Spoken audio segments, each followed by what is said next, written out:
com essa acusação. Então, assim, se fosse uma injustiça ou um delito, eu vos escutaria. Mas para disputas a propósito de doutrinas, palavras ou da lei que é vossa, o assunto é convosco. Não quero julgar essas coisas. Galho evacua o tribunal e Paulo ainda fica um tempo lá. Depois, Paulo volta, faz o caminho de volta e ele chega em Jerusalém para passar a Páscoa e depois da Páscoa ele volta para Antioquia. Aí vai começar a terceira viagem missionária. Dessa vez ele vai ser acompanhado por Tito. Aí ele vai.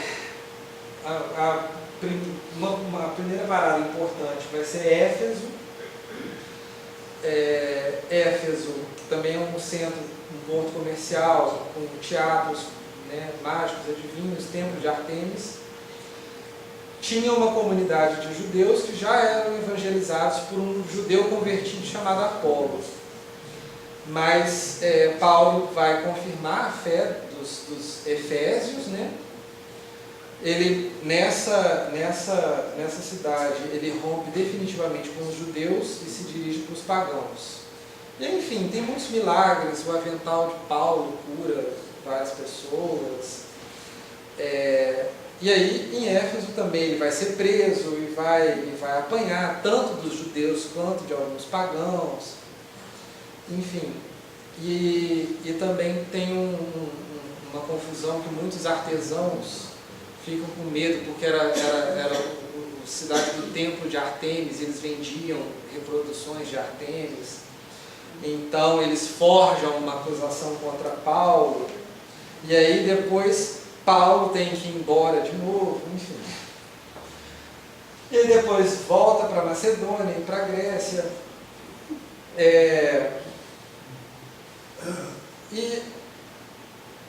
E aí, quando ele chega em Corinto, ele vê pregadores sem mandato falando da necessidade da circuncisão e das pregações legais.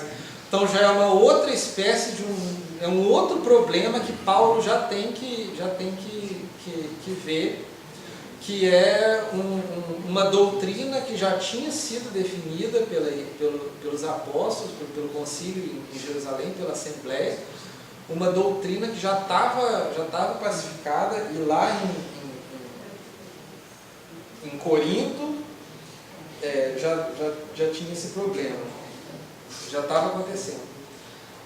Nessa epístola, nessa estadia em Corinto, ele redige a epístola aos Romanos, porque ele já queria ir para a Itália, para a capital da Itália, para pregar aos romanos, já tinha um certo tempo. E aí, na epístola aos Romanos, ele faz um tratado de teologia, pondo em plena luz o princípio da justificação pela fé e mostrando como o Evangelho oferece a todos os homens um meio eficaz de salvação, à condição que creiam, isto é, que adiram intelectualmente a doutrina revelada e pratiquem a moral que dela decorre. A epístola aos Romanos é a epístola-chave, considerada a chave, a mais importante. E depois depois de Corinto, ele vai para Macedônia mais uma vez. Passa a Páscoa em Filipos, e aí na segunda-feira depois da Páscoa ele pega um veleiro e para em Éfeso, mas na despedida de Éfeso ele já vira e fala assim, já vira para a comunidade e fala: vós não vereis mais o meu rosto. Já é uma despedida muito triste.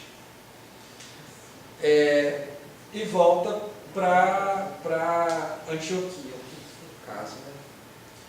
Quando chega em Antioquia, os fiéis, ele quer ir para Jerusalém, mas os fiéis pedem que ele não vá para Jerusalém.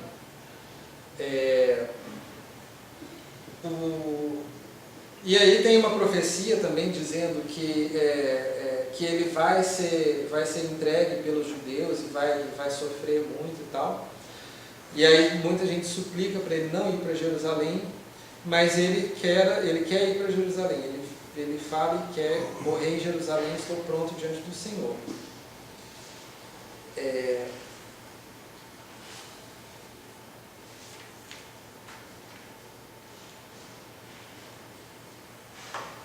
Aqui na verdade.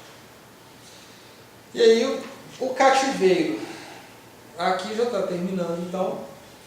Paulo, ele vai para Jerusalém, ele sabe que está sob a influência dos judaizantes e que ele estaria só em Jerusalém. Pedro não estava mais lá. E aí dentro daquelas confusões, enfim, dos judaizantes e tal, é solicitada uma prova de Paulo de que ele correm rumores, enfim, de que ele está dando umas outras orientações e tal. E aí ele é solicitado a dar uma prova, no caso, né, cortar os cabelos publicamente, se abster de comida, fazer um ritual. E ele faz isso, mas ainda tenta ceder. Mas não adianta, ainda fazem mais confusão contra Paulo, mais tumulto. E a guarda romana, que ela é chamada a conter a ordem, a paz, ela é chamada e tal. E aí o tribuno Cláudio Lísias quase salvou Paulo do linchamento. E leva à prisão de Antônia. Paulo faz a defesa do ministério dele, e aí os judeus querem linchar Paulo, e nesse momento Paulo apela à cidadania romana. E ele até esfrega na cara do tribuno, porque o tribuno tinha adquirido a cidadania. E Paulo ele fala, eu tenho por nascença. Lísias mandou que Paulo fosse desamarrado, mais preso, e aí entra mais uma confusão na vida dele, né? O Sinédrio, que é o tribunal dos judeus, quer condenar, mas Paulo no Sinédrio, ele apela para a ressurreição, porque o Sinédrio era composto de fariseus e saduceus. Os saduceus não acreditavam na ressurreição. Paulo apela para a ressurreição, cria uma confusão ali entre os fariseus e os saduceus. Paulo volta para Antônia, e aí um plano para Antônia é a fortaleza, né? E aí é descoberto um plano para matar Paulo. E Paulo manda de volta, Lísias, o tribuno, manda de Paulo de volta a Cesareia com forte escolta. Assim não haveria perturbações e ele não teria problema. O tamanho da confusão foi tão grande, a escolta para tirar Paulo de Jerusalém foi de 200 legionários, 70 cavaleiros e 200 auxiliares. 470 homens para tirar Paulo, cidadão romano, com todos os privilégios, para evitar que ele fosse linchado em Jerusalém. E aí manda para Cesareia, e aí o tribuno manda uma carta para o procurador Félix, por que ele está mandando Paulo para lá. E aí vem a questão, quem que vai julgar Paulo?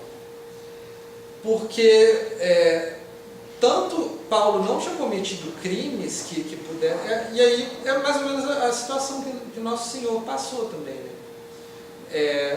Não tinha por que Roma condenar Paulo, né, executar, ainda mais Paulo sendo cidadão romano, e os judeus eram doidos para executar Paulo. E aí ele vai para Cesareia, e Félix, que é o procurador, ele protela o julgamento até o julgamento prescrever. Então, e aí, quando o Sinédrio vai para Cesareia para ajudar, para participar de mais um julgamento de Paulo, ele vira e fala, apelo a César. No que ele vira, apela a César, não tem jeito, aí ele é mandado para Roma. Só que, aí, quando está indo para Roma também, mais uma confusão, né? Paulo vai com Lucas e Aristarco como servidores, e eles vão com um navio. O navio naufraga, e aí, porque o capitão ele queria ir por um lugar, mas Paulo falou que não, e aí vai pelo capitão, naufraga, eles caem na ilha de Malta, ficam muito tempo, e na ilha de Malta Paulo faz alguns milagres. Ele foi picado por uma víbora, mas não teve problema, curou várias pessoas doentes. Então, e até ajuda parece que constitui uma pequena igreja lá. Então, assim, no que ele está indo de prisioneiro para Roma, tem um naufrágio, o navio para no meio do mar, eles têm que nadar. Quando chega na terra, não sabe onde está em Malta, mesmo assim Paulo consegue criar uma comunidade, consegue algumas conversões lá. Isso tudo que estava acontecendo, Paulo estava muito angustiado, porque essa situação toda, ele era doido para ir para Roma. E Paulo só fica, poxa, eu estou aqui com essa coisa toda, esse julgamento que nunca acontece, e eu recebi uma mensagem, eu sei que eu vou para Roma, eu vou fundar uma igreja em Roma e tal. E aí, por fim, desse naufrágio, depois de outros percalços, ele chega a Roma. Em Roma, ele fica preso sob a vigilância de um soldado, uma espécie de uma prisão domiciliar, né? Mas ele tem a liberdade para receber as pessoas, faz um apostolado, ele é vigiado durante muito tempo, ele faz um apostolado, ele consegue muitas conversões entre os escravos, as pessoas sem prestígio e até na guarda romana, ali na igreja de Roma. Então ele está protegido, né? Ele está sendo vigiado o tempo todo e ao mesmo tempo está fazendo o apostolado dele. E ele advertiu aos judeus de Roma, e aí muito provavelmente já cansado dessa história, né? Ele advertiu aos judeus que a mensagem cristã que eles tinham rejeitado ia ser dada para os gentios, porque e a essa altura, né, provavelmente já tinha tido muito mais sucesso entre os gentios. Nessa época também ele escreve as epístolas aos Colossenses, aos Efésios, aos Filipenses e a Filemão. Aí o processo prescreve, ele é solto, e depois desse momento o livro de Atos já não fala mais nada, porque Lucas escreve Atos com Paulo ainda em vida. Não se sabe muito da vida de Paulo depois, parece que ele esteve na Espanha também, mas tem muita coisa contestada. E aí ele vai ser martirizado provavelmente em 66 ou 67. O duplo martírio de Pedro e Paulo fez de Roma a metrópole cristã. Então, quando ele é martirizado, a igreja já tinha tomado uma constituição que ia surgir, ia continuar a partir dali. Na iconografia, né, São Paulo é muito representado junto com São Pedro, como as duas colunas. São Pedro com as chaves, São Paulo com a espada, porque ele, como cidadão romano, ele foi executado, decapitado, e com uma veste, geralmente uma veste vermelha por causa do sangue, e um livro, que é o livro da doutrina, da exposição das epístolas. Bom, é bem confuso fazer uma exposição de uma vida tão conturbada assim. Eu traduzi o livro, eu revisei depois e ainda reli aqui, anotando tudo para fazer a palestra. Então realmente é muito complicado, é muita gente, são muitos lugares, são muitas situações, é meio que impossível a gente guardar isso tudo. Mas eu acho que fica muito